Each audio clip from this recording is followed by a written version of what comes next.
Hello, everyone, and welcome back to What Changes. My name is May, and if you are currently holding gold or silver in your portfolio, I need you to pause for a moment and really focus on what we're about to unpack today. Because what has transpired over the last 72 hours is not noise. It's not a routine policy disagreement.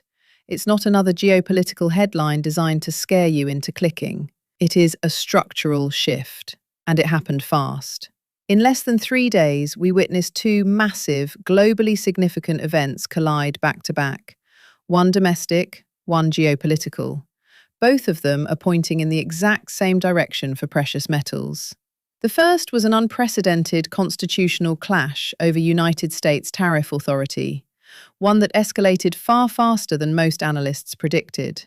The second was a rigid 10-day military ultimatum issued to Iran, one that could end in a fragile diplomatic compromise or in targeted regional strikes. And whether this ends in peace, war, or something in between, gold and silver are currently sitting in the middle of a macroeconomic pressure chamber. Before we go deeper, I want to quickly say something important. The pace of these developments is accelerating, and the mainstream media is filtering most of it through surface-level narratives. If you want unfiltered updates when these stories break, especially over weekends when markets are closed, make sure you join our Telegram channel and also follow us on X. Both links are in the YouTube description below. Telegram allows us to communicate instantly and off-platform, and X is where I post rapid analysis when headlines hit before the broader financial press even processes them.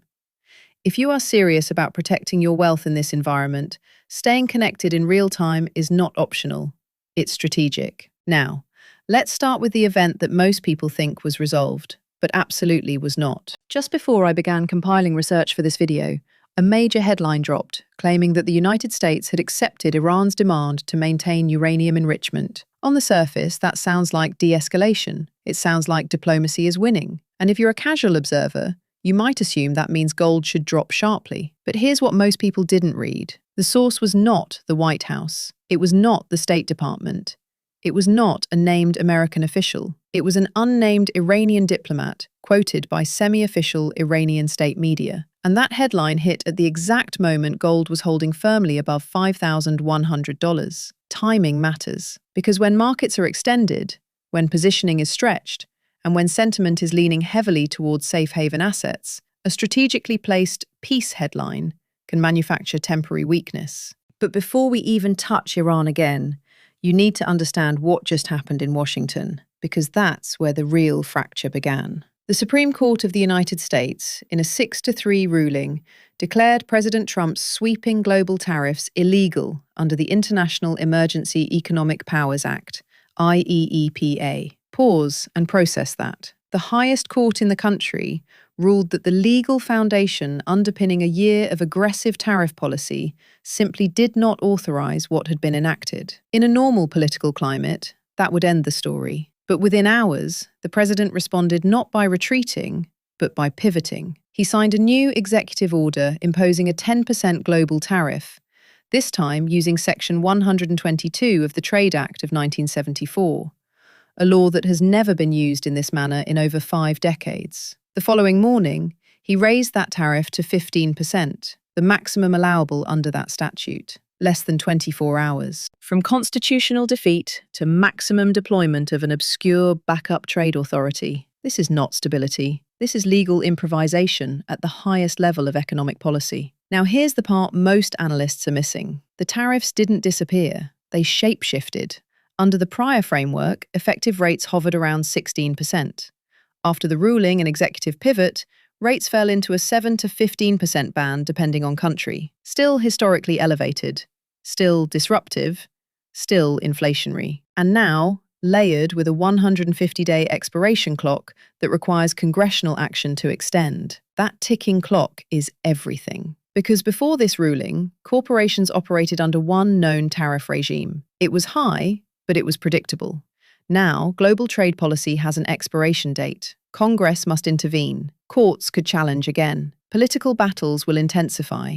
Uncertainty multiplied. And markets do not price certainty. They price probability. And they price risk.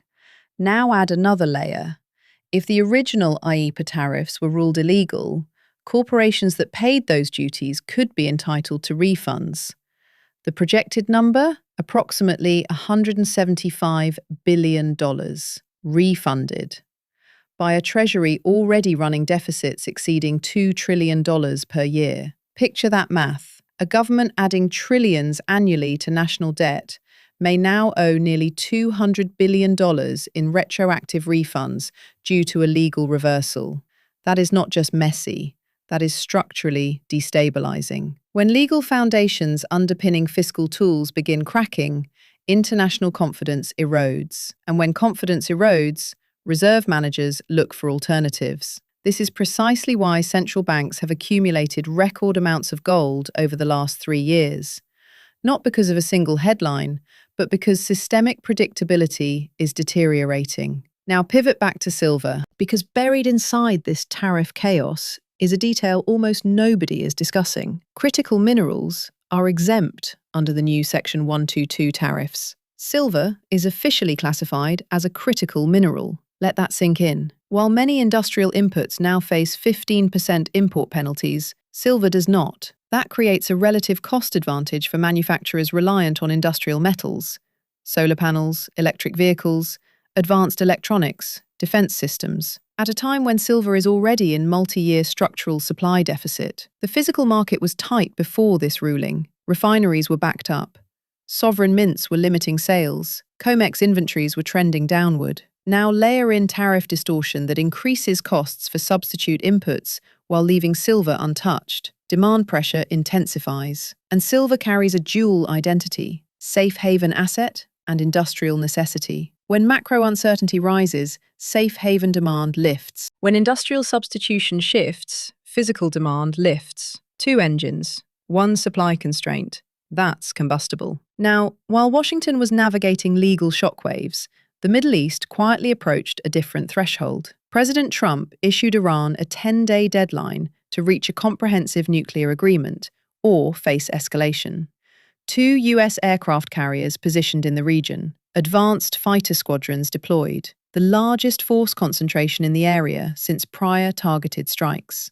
The diplomatic posture softened publicly. Statements from Iran's foreign minister hinted at possible frameworks, but the core impasse remains: ballistic missiles. From Iran's perspective, missile capability is deterrence. From Israel's perspective, missile capability is existential threat. Neither side can concede fully without undermining national security, which leaves 3 possible outcomes. Scenario 1. A limited deal emerges. Nuclear restrictions formalized, missile issue deferred, sanctions eased, military posture relaxes, gold dips modestly, perhaps 3 to 5%. Silver pulls back slightly more due to safe haven compression. Scenario 2. Talks collapse. Targeted strikes executed. Oil spikes. Gold surges vertically. Silver follows with volatility. Risk premiums explode. Scenario 3. The deadline passes quietly. Talks continue indefinitely. Military assets remain positioned. Tension simmers. Ironically, the third scenario may be most bullish long-term,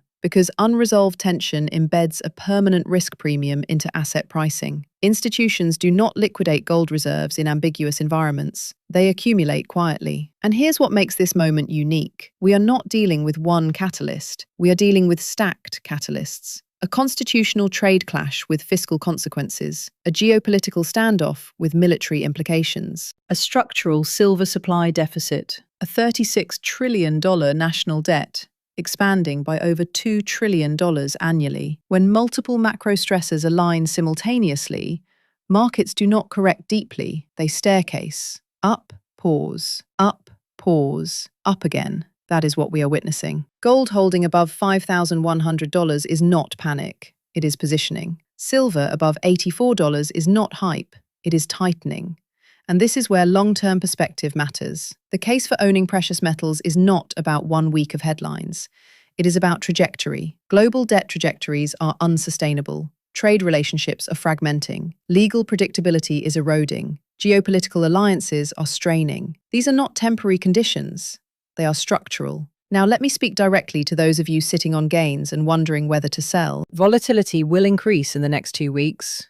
Iran headlines alone guarantee that. If a deal materializes, expect a dip. If strikes occur, expect a spike. If ambiguity persists, expect grind higher.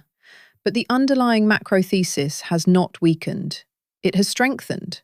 Massive institutions continue forecasting higher gold targets into 2026. Some projections suggest $5,400. Personally, given the stacking pressures we are witnessing, that may prove conservative. Silver, meanwhile, remains historically undervalued relative to gold by ratio metrics.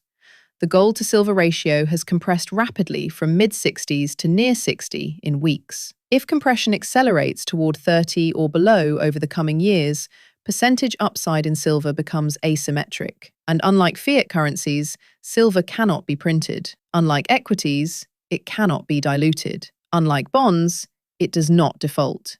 It simply exists. Physical, finite, neutral. That neutrality is powerful in a polarized system. Now, before we close, I want to reiterate something personal. When I started this channel, I believed something large was building beneath the surface of the metals market. Since then, every macro development has reinforced that thesis, not contradicted it. Debt increased, trade policy fractured, geopolitical tension escalated, physical silver tightened, central banks accumulated. The pattern is not random, and the last 72 hours were not a surprise. They were confirmation. If you found this analysis valuable, make sure you stay connected. Join our Telegram community and follow us on X using the links in the description. Telegram is where we break down developments as they happen, especially when major events hit outside of market hours. X is where I post rapid macro commentary, charts, and reactions in real time before full deep dives are produced. In an environment where policies shift overnight and headlines move markets instantly, proximity to information is leverage. Drop a comment below and tell me which scenario you think unfolds with Iran. A deal, escalation, or muddle through tension? And tell me whether you believe the tariff crisis ultimately has a larger impact on gold than the Middle East does. Share this video with anyone who holds precious metals but may not fully grasp what just changed. Because the last 72 hours did not produce clarity, they produced acceleration, and acceleration favors tangible assets. Thank you for being here. Stay sharp, stay vigilant, keep stacking, and I'll see you in the next one.